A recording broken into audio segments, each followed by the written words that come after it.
Assalamu alaikum guys, and welcome to another episode of Jannah. Without water, people, animals and plants die. Life simply cannot exist. That's why the Prophet ﷺ said the best charity is a drink of water, and that's why I'm raising money to bring water to Gambia. We have already created 16 boreholes with your help in remote villages, not wells that the old and the weak struggle with, boreholes that can be accessed by the turning of a tap. Donate using the link in the description. Festivals of worship. Typically what happens is you go to your place of worship, then you come home, you visit family, you eat some nice food, and then the day comes to a nice end. However, in India, the Hindutva or the extreme Hindus have taken it to another flex, mate. It's now become a regular occurrence that whenever their festival takes place, they decide to go outside the mosques and do some weird stuff, mate. So they'll play their cringy 1960s music, they'll be dancing like an old man that's on his last legs, and they'll be shouting abuse like drunk winos. One of the things that they tend to shout is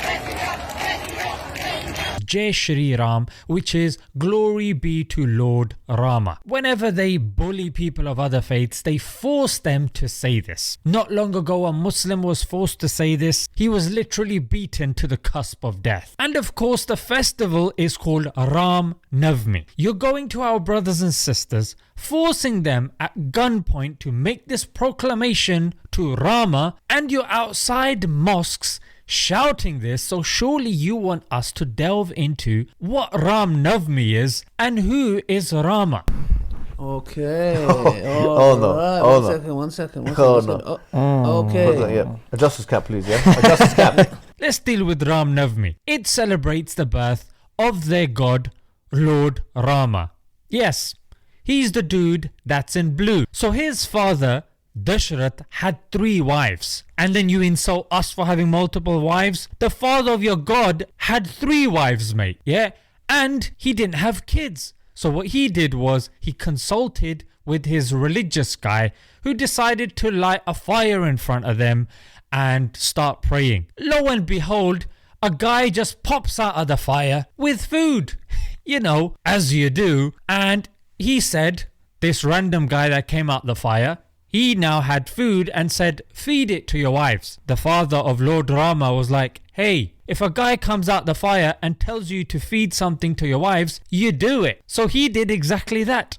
Lo and behold, they all had kids. And one of them was, you've guessed it, Rama. And Ram Navmi is also the celebration of Ram marrying Sita. Now, how did they meet? Was the consent? Did they like each other? Was it a bit of back and forth? Nah, mate. When the time for Sita to get married happened, the father of Sita goes, hey, there's a giant bow here. Whoever can lift this up and string it can marry my daughter. So naturally the criteria bar is right up here, mate, yeah? You're finding out the character of the person, the piety. Nah, mate, whoever can pick up this bow and string it, mate, you're good enough to marry my daughter. Does she get a say in this? Like, if she likes that, he has to pick up the bow, frankly. My question is this responsible parenting? And then it was Rama's turn. He came and he lifted up the bow and was able to string it with ease, and he got to marry Sita. Now, when prominent Hindus are asked about this, like Sri Sri Ravi Shankar or Sadhguru, you know, the popular ones, they go, look, we need to take lessons from this.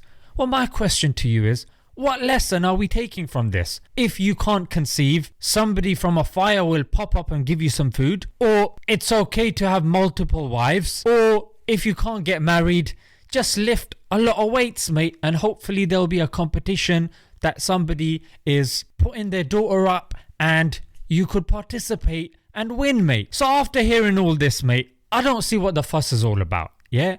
It seems that you guys, you're insecure about your own faith, that you have to get up, and instead of going to your own place of worship, it's like you somehow get lost on the way and you end up at a mosque. Like, you cool. Yeah, the Muslims seem to be living rent-free in your brains.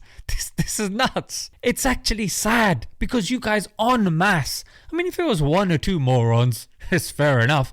But now it's even happening in Nepal, neighboring India. So my advice to you guys is, rather than spending your festival standing outside a mosque like some sort of pathetic beggars, learn about this Rama that you're talking about. And you know what's going to happen next time? Instead of standing outside the mosque, you're going to be inside the mosque worshipping with the Muslims. MashaAllah, brother! Alright guys, so the next time somebody comes and tells you to proclaim Jai Shri Ram, you can confidently say, you know what mate, I'm okay. Yeah, you can do what you want to do, but I'd rather stick with Allahu Akbar. Yeah.